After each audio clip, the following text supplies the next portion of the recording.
Oh, well, I'm back. Um, had a great vacation, great trip. I forgot to preload. Maybe I can talk to y'all and load these at the same time. So, yeah, had a super great time visiting with my stepdaughter, and you know, weather was good. Uh, Talked about a lot of things. Her and her boyfriend. What else? Saw Top Gun Maverick. I mean, you know, kind of old school in that way. Gotta love that old stuff. Um, Ate a lot of good food. A lot of good food. Um, Ate a lot of vegan food, and I was surprised at how good that vegan burger was. You know, mustard can go a long way. This place was like totally organic, and even their coffee. I was like, "Don't tell me your coffee's organic too, isn't it?" They're like, "Yep." So that was cool. If you know me on Facebook, then I did get to speak to all that on there, tagging myself where I was and so forth. Let's make sure we put the book of Acts on here also.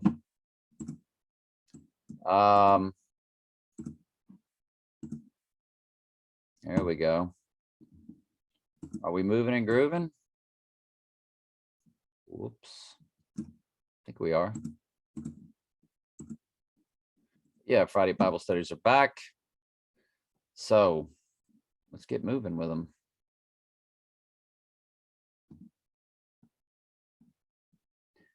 Or daily Bible studies are back Fridays, on actual Friday, because I did a lot of them in advance.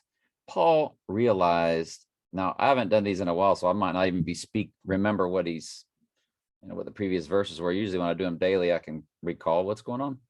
Paul realized that some members of the high council were, they call them Sadducees or Sadducees. They did not believe in any type of afterlife or rebirth, if I'm not mistaken.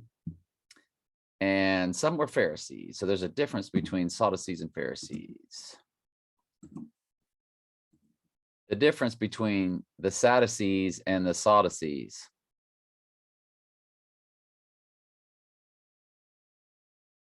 Whoops. What's the difference between a Pharisee and a Sadducee? What's the difference between a Sadducee and a Sadducee? See it. Here is some information for Pharisee versus Sadducee. According to URJ Heller High, the Pharisees' Judaism is what we practice today, as we can't make sacrifices at the temple and instead we worship in synagogues. The Sadducees were the wealthy upper class, who were involved with the priesthood. They completely rejected oral law, and unlike the Pharisees, their lives revolved around the temple. That's interesting. Well, let's see if that was a myth, what I told you. Sadducee did not, there it is, did not believe in a resurrection. It popped right up. The Sadducees or Sadducees did not believe in resurrection of the dead, but believed, contrary to the claim of Josephus, in the traditional Jewish concept of Sheol for those who had died, according to the Christian Acts of the Apostles. The Sadducees did not believe in resurrection, whereas Pharisees did. Well, there you go. That wasn't given to us earlier when we looked at the differences. So weird. So let's start over. Paul realized that some of the members of the high council were Sadducees and some were Pharisees. So he shouted, "Brothers, I am a Pharisee, as were my ancestors. And I am on trial because of my hope in the resurrection of the dead." So, of course, the Sadducees did not believe in that.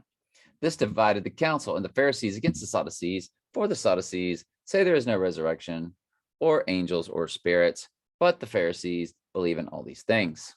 So there was a great uproar. Some of the teachers of religious law who were Pharisees jumped up and began to argue forcefully. "We see nothing wrong with him," they shouted. "Perhaps a spirit of an angel spoke to him."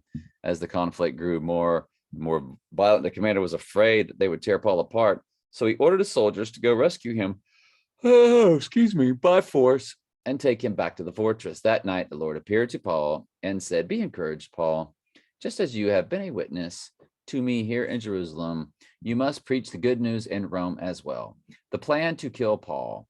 The next morning, the group of Jews got together and bound themselves with an oath not to eat or drink until they had killed Paul. That sounds pretty serious. Let's go ahead and move on to Daniel. Continuing on in Daniel 2. He answered and said to Arioch, the king's captain, "Why is the decree so hasty from the king?" Then Arioch made the thing known to Daniel. Then Daniel went in and desired of the king that he would give him time and that he would show the king the interpretation. Then Daniel went to his house and made the thing known to Hananiah, Mishael, and Azariah, his companions, that they would desire mercies of the God of heaven concerning this secret, that Daniel and his fellows should not perish with the rest of the wise men of Babylon. Then was the secret revealed to Daniel in a night vision. Then Daniel blessed the God of heaven. Daniel answered and said, "Blessed be the name of God forever and ever, for wisdom and might are his. And he changeth the times and the seasons. He removeth the kings and setteth up kings. He giveth wisdom unto the wise and knowledge to them that know understanding. He revealeth the deep secret things. He knoweth what is the darkness, and the light dwelleth with him. I thank thee and praise thee, O thou God of my fathers, who has given me wisdom and might, and has made known unto me now what we desired of thee," which was, of course, the king's dream and the interpretation thereof. "For thou hast made," well, he's saying it maybe, "for thou hast now made known unto us the king's matter." Well, there you go. I love you very much. Ask questions anytime. I'm glad to be back. That's what I'm here for, to answer your questions. I'm glad to be back. Love y'all.